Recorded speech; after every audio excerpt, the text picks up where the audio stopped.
nearly 50 cows have died after a truck lost control and rolled over on an exit on I-44. There were more than 100 cows in the trailer. Fire crews had to cut the trailer open to get the cows out, but with the truck on its side, they couldn't get the cows out at the bottom level, so they had to call for help. I-44 was closed 4 hours as the cattle got out, and 47 of 104 cows died.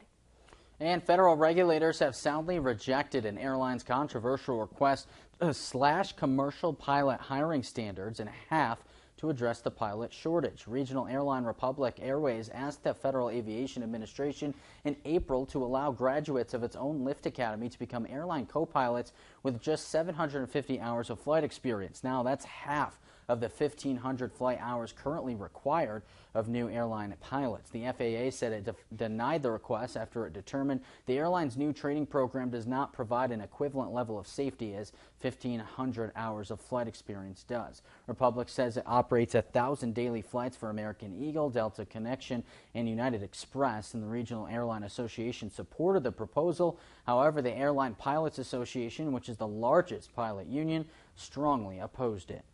And much of Puerto Rico is still without power. In today's Consumer Watch, you can help those affected and tips on how to prevent yourself from getting scammed by scammers.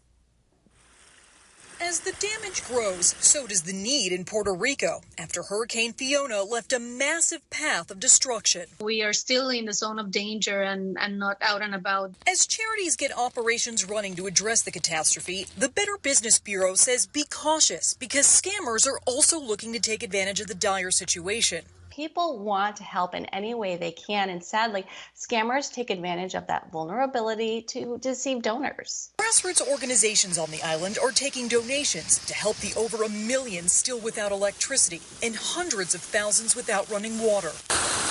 Organizations like Direct Relief, which is a BBB accredited group with volunteers on the ground, are helping hospitals forced to run on generators. The Comprehensive Cancer Hospital's generator failed, so they had to, in the middle of the storm, move patients from one hospital to the other. So before you donate to any charity, the BBB has these 3 tips to protect you and to make sure your money doesn't end up in the wrong hands. 1. Do your research and donate to charities directly instead of crowdfunding sites. If they don't have boots on the ground, how are they going to get your donation to the people who need it the most?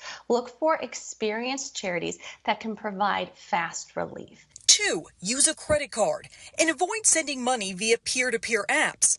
And finally, pay attention to red flags like copycat websites and hard-to-believe claims. For today's Consumer Watch, I'm Jen Sullivan. Thank you, Jen. And on to our entertainment news.